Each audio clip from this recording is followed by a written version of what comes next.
Ramadan itu bulannya orang bertaubat. Apakah dengan adanya orang-orang kayak gini berarti Allah itu gagal menciptakan manusia untuk beribadah kepadanya? Bisa aja Allah bikin mereka bebas memilih, tapi hanya memilih yang baik-baik. Lo kalau hanya bisa memilih yang baik-baik, itu apa berarti? Kalau orang jadi baik otomatis, berarti dia menjadi baik dengan kesadaran nggak? Kenapa robot nurut sama majikannya biasa aja? Anak remaja nurut orang tuanya istimewa. Kenapa Bang Fianda? Kalau ngaji saja itu segala-galanya, Nabi hanya ngaji di masjid. Tapi Nabi begitu nggak? Oh gitu. Akan.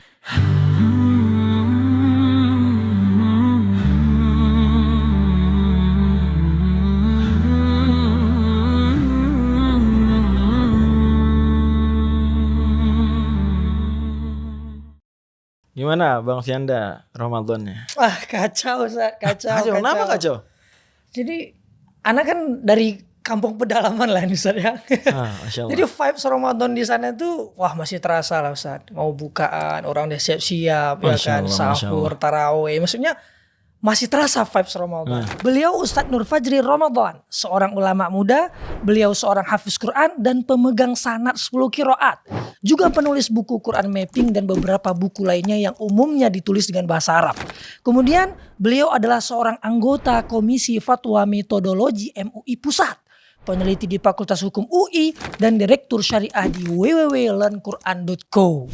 Semoga Allah limpahkan taufik dan keikhlasan bagi beliau. Wah, tapi semenjak merantau ini Ustaz, mau ke supermarket, abang-abang parkirannya lagi ngeslot gitu kan.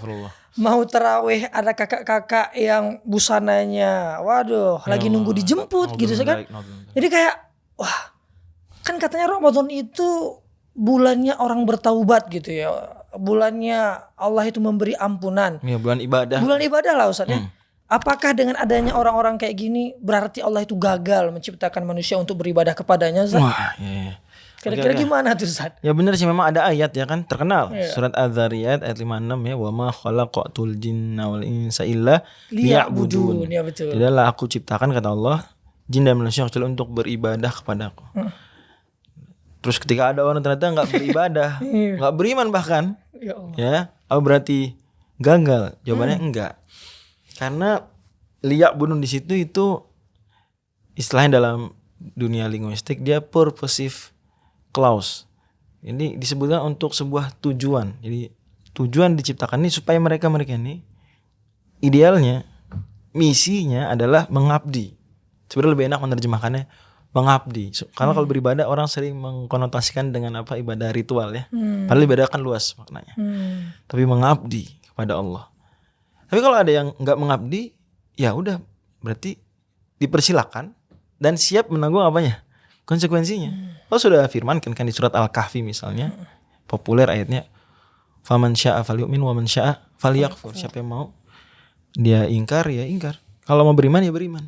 Tapi masing-masing ada konsekuensinya. Inna a'tadna lil-zalimina naron ahata bihim suradiqha. Yang milik kekufuran berarti kami sudah sediakan hukuman. Dan memang itulah adilnya Allah. Di dunia ujian ini, ingat dunia apa ini? Dunia ujian. Kalau ujian ya dia dipersilakanlah menjawab sesuai dengan kehendak yang sedang ikut ujian toh. Gak fair ujian seandainya ya setiap mau jawab salah itu gak bisa. Logis gak? Itu ujian bukan? Bukan. Sehingga sudah memang mekanisme ujian ini ya orang diberi seperti kata Allah Subhanahu wa taala, inna hadainahun wa hadainahun najdain, surat Al-Balad. Kami beri dua jalan. Jadi liya'budun lagi-lagi balik ke situ adalah tujuan ideal, purpose-nya. Beda dengan mencipta agar nanti pasti. Enggak, Allah enggak bilang pasti. Ya, tapi itu sebuah misi ideal. Bandingkan dengan lam jenis lain di surat Al-Qasas ayat 8, faltaqatahu alu fir'auna liyakuna lahum aduwwan wa hazan. Itu baru istilahnya lamul aqibatul lamus sayrurah, istilah linguistiknya consecutive clause. Nah, itu baru Allah takdirkan begitu memang nanti. Atau kalau kita bawa dalam ilmu akidah, yang pertama itu iradah syar'iyyah. Allah memang memerintahkan ibadah. Tapi belum tentu Allah menghendaki menciptakan hamba semuanya taat beribadah. Silakan diberi kehendak. Kebebasan. Iya tadi. Ya, diberi. Kata Profesor Alvin Plantinga, tokoh besar dari Notre Dame University, kata beliau, kalau dunia yang ujian ini tidak ada evil, keburukan, baik berupa musibah, kesusahan ataupun dosa, ya kekafiran, maka ini bukan ujian. Gak logis ujian seperti itu. Kita mencari kemustahilan. Ya, kata John Mackey ya dari Sydney yang coba menantang, kata beliau, bisa aja Allah bikin mereka bebas memilih, tapi hanya memilih yang baik-baik. Dibantah oleh Profesor Alvin Plantinga. Lo kalau hanya bisa memilih yang baik-baik itu apa berarti? Tidak bebas. Bukan ujian. Jadi memang keniscayaan sebuah ujian. Kita kalau mau dunia ujian tapi semua orangnya baik, tidak ada musibah, tidak ada dosa, maka itu bukan ujian. Kita sama-sama menginginkan segitiga sisinya 4. Which is dia logically impossible. Mustahil sama sekali. Ada gak segitiga sisinya 4? Ada. Sama sekali gak bisa nih? Bisa. Gak ada. Ya memang gak logis. Dan itu bukan di ranah kudrah irodahnya Allah. Karena dia nothing. Allah ala kulli syai'in qadir, mampu atas segala sesuatu. Harus thing. Segitiga sisinya 4 itu not a thing. Even. Dia bukan sesuatu apapun. Berarti kita jangan pernah membayangkan Allah memberi kita di dunia ujian ini semuanya orang baik semuanya. Kita menginginkan itu. Kita berdakwah amar ma'ruf nahi munkar. Tapi ketika ada kenyataan yang berbeda, kita sadar, oh ya ini dunia ujian. Dan bukan berarti Allah gagal. Justru Allah memang menginginkan, menghendaki hambanya beribadah dengan kesadaran. Coba. Kalau orang jadi baik otomatis, berarti dia menjadi baik dengan kesadaran gak? Enggak. Dan kita tahu robot yang menurut kepada tuannya itu kayak biasa aja, gak istimewa. Tapi anak yang nurut sama orang tuanya istimewa gak? Istimewa. Kenapa? Kenapa robot nurut sama majikannya biasa aja, anak remaja nurut orang tuanya istimewa? Kenapa Bang Fianda? Karena si anak ini punya kebebasan untuk memilih, Ustaz. Sementara robot gak punya. Nah, Allah menciptakan kita sebagai manusia, bukan sebagai robot. Jadi kalau ada yang memilih jalan lain, silakan. Itu tadi kata Imam Abu Hanifah, setiap kita memilih, itu Allah wujudkan. Jadi Allah mencipta itu perbuatan manusia, juga manusia memilih. Jadi Allah berikan kehendak yang seperti pisau bermata dua tadi. Berarti keren banget Islam itu, Ustaz ya. Jadi orang kan kadang-kadang takut yang non Islam ke Islam, bahkan yang Islam KTP ke Islam fundamental gitu, Ustaz ya. Takut karena apa? Mereka tuh kayak ngelihat isu nanti kalau udah Islam, wah harus 24 jam di masjid, harus pakai jubah kemana-mana, harus baca Al-Quran setiap hari. Padahal semakin dalam kita dalami Islam ini, wow, ternyata Allah itu memberi kebebasan bagi kita semua gitu ya kan. Tapi saya mau koreksi dulu. Siap. Ya, bahwa gak boleh kita menggunakan istilah Islam fundamental ya. Wah, ya maaf. Tidak tepat. Itu sendiri istilah yang bukan muncul dari para ulama. Kita katakan Islam saja. Islam saja. Kalau Islam kafah gitu kan? Oke, itu Islam setidaknya masih ada di Quran. Oh iya. Ya, setidaknya masih ada maksud di Quran. saya ke situ tadi. Ya, kira-kira gitu. Tapi kita hindari istilah-istilah yang memang tidak baik karena khawatir disalahpahami dan sejenisnya. Karena Islam itu sendiri sudah moderat. Semakin kita kafah berislam, maka kita semakin moderat. Semakin pertengahan. Semakin terbuka. Tapi kalau ekstrim kiri atau ekstrim kanan, sebenarnya dia belum kafah berislam. Tadi sebenarnya Bang Fianda isyaratkan, makin kita belajar Islam, kita jadi sadar kita nggak harus selalu pakai jubah, nggak harus selalu baca Quran, enggak. Tapi justru kita jadi sadar tugas kita mengabdi, tugas kita menjadi khalifah di bumi, tugas kita memakmurkan bumi. Berarti apa? Kita kalau ngaji aja memakmurkan bumi nggak? Mohon maaf, bukan itu. Kalau ngaji saja itu segala-galanya, Nabi hanya ngaji di masjid. Wah. Tapi Nabi begitu nggak? Enggak. Para sahabat begitu nggak? Enggak. Bahkan diriwayatkan Umar bin Khattab itu punya proyek razia. Waktu duha masjid-masjid dirazia. Siapa yang ngaji saja, zikir saja di masjid di waktu kerja, disuruh keluar. Kayak kerja. Allahu Akbar. Karena Islam gak menginginkan kerahiban seperti itu.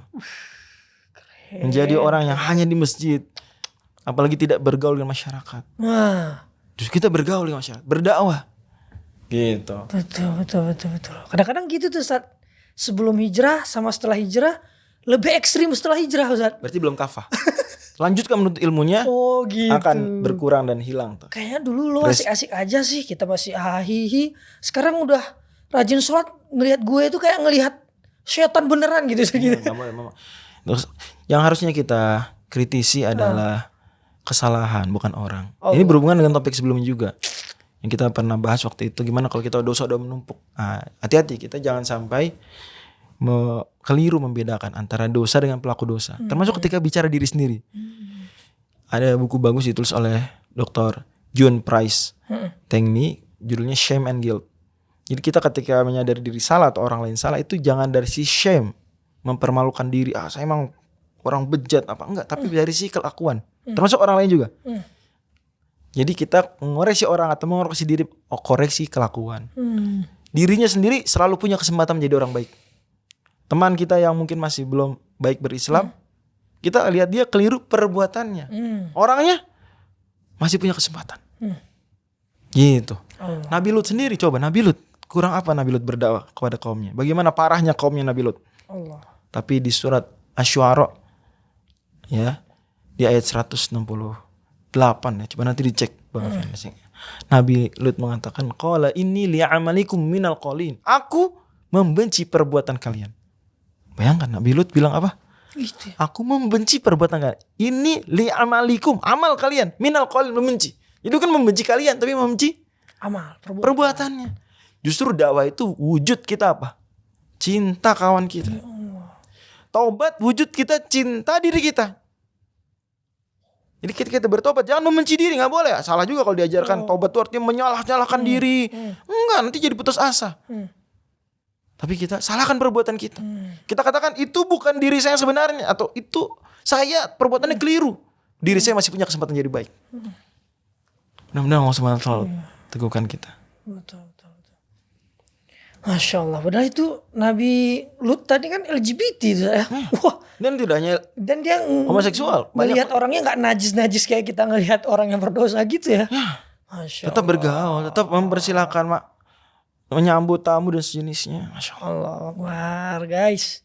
Luar biasa ya, ternyata semakin dalam kita menuntut ilmu, kita tuh semakin open mind gitu ya. Berpikirnya lebih luas, bukan lebih jumut, bukan lebih kaku. Masya Allah. Semoga 10 episode ini bisa merubah karakter kita semakin dekat kepada Allah Subhanahu wa taala, dan ditunggu episode-episode yang lainnya. Barakallahu fiik. Di dalam Al-Qur'an banyak jawaban atas permasalahan hidup kita. Pernahkah terpikir untuk mencarinya? Quran adalah pedoman hidup, dan kita diwajibkan bukan hanya membacanya, tetapi juga memahami maknanya dan mengamalkannya. Ilmu tafsir membantu kita memahami maksud dan petunjuk Quran. Namun, buku tafsir cetak seringkali mahal, tebal, dan tidak praktis digunakan. Disinilah Learn Quran Tafsir hadir, platform terpercaya untuk membantu memahami Quran dengan cara yang lebih mudah.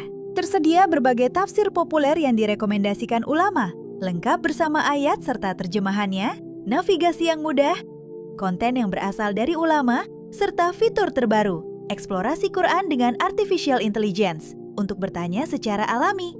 Karya anak bangsa ini telah digunakan oleh lebih dari 4 juta orang. Anda dapat mengaksesnya secara gratis. Yuk buka melalui website atau unduh aplikasinya sekarang.